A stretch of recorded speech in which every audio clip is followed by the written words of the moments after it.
আসসালামু আলাইকুম প্রিয় ভিউয়ার। গত কয়েকদিন যাবৎ সোশ্যাল মিডিয়া ইউটিউবে শায়েখ আহমদুল্লাহ হুজুর এবং মুফতি গিয়াসউদ্দিন তাহিরের মধ্যে যে কোনো একটি বিষয় নিয়ে খুব বিতর্ক সৃষ্টি হয়েছে। মুফতি গিয়াসউদ্দিন তাহিরি তার একটি বক্তব্যের মধ্যে এই ইস্যুর ইতি টেনেছেন। কিভাবে উনি ইতি টানলেন আমরা দেখব একটি ভিডিওর মাধ্যমে, অর্থাৎ আমরা মুফতি গিয়াসউদ্দিন তাহিরের ভিডিওতে আমরা রিয়াকশন দেব। তাহলে ভিডিওটি শুরু করা যাক। গোলটি মিলেমিশে সমাধান করব। কেন এটা আমি সিদ্ধান্ত নিয়েছি, কারণ আমরা আলেম একজন আরেকজনকে বল ধরি, তখন ফেসবুকের ভিতরে আমার পক্ষে একদল বাইর, ওনার পক্ষে আরেক দল বাইর, বাইরে শেষ পর্যন্ত এমন একটা ফেসবুকে কাদা চোরাচুরি হয়, শেষ পর্যন্ত আমার কেল্লা নিয়ে নায়কের মাথাত লাগাই দেয়, আরেকজন নিয়ে আরেকজনের কেল্লা নিয়ে আরেকজনে লাগাই দেয় যে একটা নাচানাচি ঠেলাঠেলি ইউটিউবাররা ইনকামের দান্দা করে, লাস্টে আমরা বান্দা ফুরি, দিন শেষে ইসলামের ক্ষতি হয়। কথা কোন ঠিক না বেটি?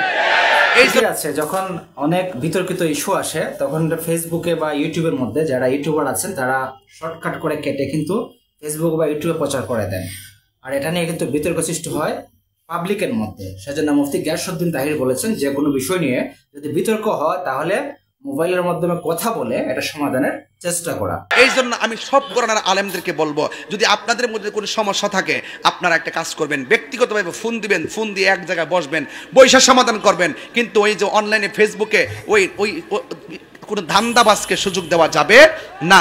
এমনি তো অনেক শত্রু আছে কি না বলেন?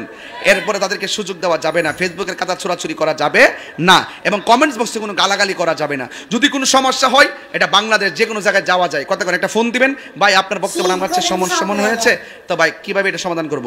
ফেসবুকে আর না, ঠিক আছে আপনি আসেন, আইসা এক জায়গায় বসবেন, বৈশা এটা সমাধান করবেন, এরপরে সমাধানটা ফেসবুকে দিবেন। মুফতি গিয়াসউদ্দিন তাহিরি বলেছেন যে কোনো বিষয় যখন বক্তব্যের মধ্যে বিতর্ক সৃষ্টি হয় বাংলাদেশের যে কোনো জায়গায় বসে এটা সমাধানের চেষ্টা করা উচিত, তাহলে তৃতীয় পক্ষ সুযোগ পাবে না। অনেক ফেসবুক এবং ইউটিউবার আছেন যারা শর্টকাট করে ভিডিওটা সোশ্যাল মিডিয়া দিয়ে দেন, এতে করে সাধারণ পাবলিকের মধ্যে বিতর্ক সৃষ্টি হয়, তৃতীয় পক্ষ সুযোগ পেয়ে যায়, কাদা ছোড়াছুরি হয়, ফেসবুকে পক্ষে বিপক্ষে কমেন্ট হয়। এবং উনি বলেছেন যে অনেক সময় দেখা যায় যে নায়কের মাথা নিয়ে এসে জুড়ে দেওয়া হয় তার মাথার মধ্যে। এটা একটা বিতর্কিত ইস্যু, মানে আলেম সমাজকে সমাজের মধ্যে কুলুষিত করা হয় ভিডিওর মাধ্যমে, ফেসবুকের মাধ্যমে, ইউটিউবের মাধ্যমে। তারপর কি বলেছেন আমরা একটু দেখি। তৃতীয় পক্ষ আর সুযোগ নিতে পারবে না, কথা কোন ঠিক কিনা?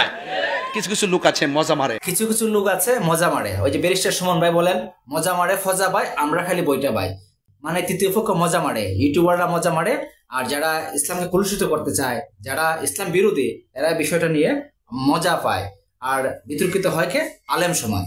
এই জন্য এই সুযোগ দেওয়া যাবে না। ওই দান্দাবাজদের ধান্দাকে বন্ধ করে দিতে হবে, কথা কোন ঠিক না ঠিক? আল্লাহ পাক আমাদের সকলকে বোঝার তৌফিক দান করুক, আমিন আমিন। আরেকটা কথা বলে দিই, শেষ কথা, আখিরি কালাম, শেষ কথা হলো মা বাপের মনে কখনো কষ্ট দিবেন না। মা বাপের মনে কষ্ট দিয়ে আমার সামনে বসে ওয়াজ শুনবেন, এত বড় স্পর্ধা আপনার মতো মুড়ি তাহিরি দরকার নাই। যেই পিসাব বলবে মা বাপের সেবা লাগতো না, আমি তো তোর সব, এটা পিসাব না, এটা সকালবেলার পেশাব। এই ফলাফান্ডে 3 বার ঠিক। মা বাপ তোমার শত্রু না, মা বাপ তোমার বন্ধু। এই জন্য আল্লাহ পাক আমাদের সকলকে মা বাবার খেদমত করার তৌফিক দান। প্রিয় ভিউয়ার, আশা করি মুফতি গিয়াসউদ্দিন তাহিরের বক্তব্যটা ভালো লেগেছে।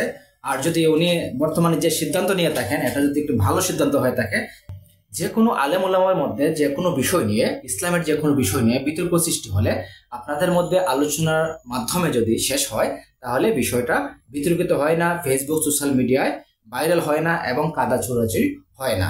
আশা করি ভবিষ্যতেও এই দ্বারা অব্যাহত রাখবেন, সেই শুভকামনায় শেষ করলাম। আল্লাহ হাফেজ, ধন্যবাদ।